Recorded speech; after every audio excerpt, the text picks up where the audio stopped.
सरसकट मराठ्यांना कुणबी प्रमाणपत्र द्या. हैदराबादच्या गॅजेटसह सातारा संस्थान आणि बॉम्बे गव्हर्नमेंटचं गॅजेट सुद्धा लागू करा. आणि जे आता लागू करण्याचं हालचाली चालू आहेत ते हे माझ्या गोर गरीब महाराष्ट्रातल्या मराठ्यांचं यश आहे. इथं ना माझं यश आहे ना कुणाचं यश. ऐन विधानसभा निवडणुकांच्या तोंडावर मराठा आरक्षणाच्या लढ्यातील महत्त्वाची मागणी पूर्ण होणार. राज्यात हैदराबाद गॅजेट लागू होणार. हैदराबाद गॅजेट लागू करण्याचं श्रेय कुणाला जाणार? मराठा समाजासाठी सगळे सोयऱ्यांची अंमलबजावणी करून संपूर्ण मराठा समाजाला ओबीसी प्रमाणपत्र देण्यात यावं अशी मनोज जरांगे पाटलांची मागणी आहे. त्याचबरोबर हैदराबाद, सातारा, नागपूर आणि मुंबई गॅजेटही लागू करा अशीही जरांगेंनी मागणी केली आहे. मीडिया रिपोर्टनुसार जरांगेंची हीच मागणी आता पूर्ण होणार आहे. राज्य सरकार विशेष अधिवेशन बोलवून हैदराबाद गॅजेट लागू करणार असल्याच्या चर्चा आहेत. ही बाब मराठा आरक्षणाच्या लढ्यात महत्त्वाची मानली जाते. पण हे गॅजेट लागू होण्यामागे नेमकं श्रेय कुणाचं आहे? मनोज जरांगेंच्या लढ्याचं की अजून दुसऱ्या कुणाचं? यावर खुद्द जरांगेंनीच प्रत्युत्तर दिलंय. हैदराबादचं गॅजेट आणि त्याचबरोबर जास्तीचे पुरावे म्हणजे 8,000 पुरावे सापडले. ह्या हालचाली आज नाही आहेत, नवीन नाही आहेत हालचाली. शंभूराजे साहेबांनी 3 महिन्यापूर्वीच ह्या हालचाली सुरू केलेल्या आहेत. फक्त ते आणलंय त्याच्यावर काहीतरी अभ्यास सुरू होता त्यांचा. हे समजून घ्या तुम्ही सगळे. त्याच्यावर काहीतरी त्यांचा अभ्यास सुरू होता. ह्या हालचाली 3 महिन्यापासून आहेत. हे आत्ता काल परवाच्या हालचाली नाही आहेत किंवा ह्या आठवड्याभरातल्या ह्या हालचाली नाही आहेत. हे फक्त अभ्यास करून लागू करायचं राहिलं होतं. तर आम्ही रोज म्हणतोय की तुम्ही सगळ्या सोयऱ्याची अंमलबजावणी करा. मराठा आणि कुणबी एकाच 83 क्रमांकाला सरसकट मराठ्यांना कुणबी प्रमाणपत्र द्या. हैदराबादच्या गॅजेटसह सातारा संस्थान आणि बॉम्बे गव्हर्नमेंटचं गॅजेट सुद्धा लागू करा. हे आमचं लगातार 1 वर्षापासून सुरू आहे. आणि जे आता लागू करण्याचं हालचाली चालू आहेत ते हे माझ्या गोर गरीब महाराष्ट्रातल्या मराठ्यांचं यश आहे. इथं ना माझं यश आहे ना कुणाचं यश. समाज लाखो करोडच्या संख्येनं एकजूट झालेला आहे आणि तो ती मागणी करतो ओबीसीतून आरक्षणाची. हे श्रेय माझ्या कष्ट करणाऱ्या गोरगरीब मराठ्याचं आहे. हे कोणाचं नाही.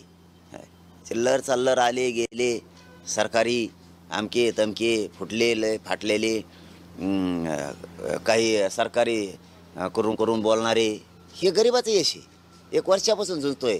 बलिदानं गेलेत, रक्त सांडलेत, अंतरवालींच्या लोकांचे, अंतरवालीच्या परिसराचे रक्त सांडलेत. लाखो मराठ्यांच्या पोरावर राज्यात केसेस झाल्यात. हे त्यांचं यश आहे.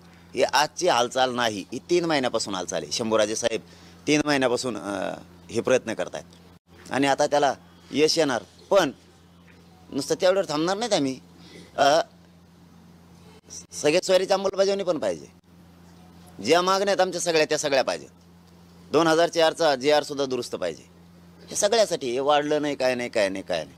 हे आजच्या हालचाली नाहीत. हे कोणी गैरसमज पसरायची काही गरज नाही. कोणी छाताड बडून घ्यायची गरज नाही. कोणी लई काम केलं सांगायची गरज नाही. काय काय केलं हे सांगायची गरज नाही. अजिबात नाही. ते मोठ्याडपणा सांगायचं नाही इकडं. आयुष्यभर तो काय केलं आम्हाला नाही माहीत ते बी सांगायचं नाही इकडं शहाणपणा.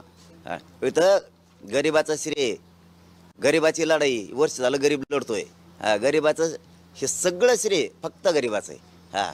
कोणी माकडासारखं मध्येच येऊन घेऊन पळायचं काम नाही करायचं. अजिबात नाही. मराठी सोडणार नाहीत. आणि मुख्यमंत्री साहेबांनाही सांगतो, जाहीर सांगतो, संभाजीनगरच्या पालकमंत्र्याचं आणि खासदाराचं ऐकून फटका नाही करायचा मराठ्या संघ. वर्ष झालं मराठा लढतो यासाठी. आणि मराठा समाज इतका त्रास भोगला ह्या मराठा समाजानं याच्यासाठी. त्यांचं ऐकून मराठ्यांशी दगा फटका करायचा नाही. त्याचं कारण सांगतो. मुख्यमंत्र्यांना मानणारा वर्ग या राज्यात मराठ्याचा. मी रोज सांगतोय मुख्यमंत्रीच आरक्षण देऊ शकतात मराठ्यांना. रोज म्हणतो रोज. इतका विश्वास आहे. तो विश्वास मुख्यमंत्र्यांनी ढळू द्यायचा नाही. कसल्या माकडाचं ऐकून किंवा कोणाचं ऐकून कोणाला हाताखाली धरलं म्हणून आमच्या गोरगरीब करोडो मराठ्याशी दगा फटका करायचा नाही. अजिबात चाल खेळू नका. मुख्यमंत्री साहेबांनी मराठ्याचा गेम नाही करायचा. अजिबात गेम नाही करायचा. कारण इथं करोडो मराठा लढतोय. नाही नाही त्याचं काय असतंय. आम्हाला त्याचं काय नाही वाटत. ते लोकशाहीत अधिकार आहे त्याचं. केलं पाहिजे. प्रत्येक करतो केलं पाहिजे. करायला सुद्धा हरकत नाही. का नाही. ज्याला त्याला मागणी करण्याचा अधिकार आहे. त्यात काय रुसण्याचं कारण नाही, नाराज असण्याचं कारण नाही. फक्त पोटात आकश राग ठेवून असल्या भानगडीत पडायचं नाही. छगन भुजबळचं आणि त्या देवेंद्र फडणवीसचं ऐकून ते बस झालं नाटकं आता. हो, अधिकार प्रत्येकाला आहे, ज्याने त्यांनी बिनधास्त करायचं. माझ्या एकाही माणसाला खर्चटलं नाही पाहिजे मराठ्याच्या कुठंच. दंगल घडायला लावील त्यो छगन भुजबळ आणि त्यो फडणवीस. मनात आकश ठेवणं, काम नाही करायचं दिवस ठेवणं अजिबात. आंदोलनं करायचे अधिकार आहे. मोगम नाही हाकवायचं त्याचे विचार. ते प्रत्येक वेळेस समाज ऐकून घेत नसतो. मग आमच्या कुठंही गालबोट लागता कामा नाही, कुठंच. कोणी काहीही करा, राज्यात किती आंदोलनं करा. आरक्षणासाठी लढणाऱ्या मराठा समाजाला मनोज जरांगेंनी श्रेय दिलंय. या निमित्ताने त्यांनी आंदोलन करून श्रेय लाटणाऱ्यांना टोलाही लगावलाय. पण जरांगेंचा रोख नेमका कुणाकडे होता? तुम्हाला काय वाटतं? कमेंट करून नक्की कळवा.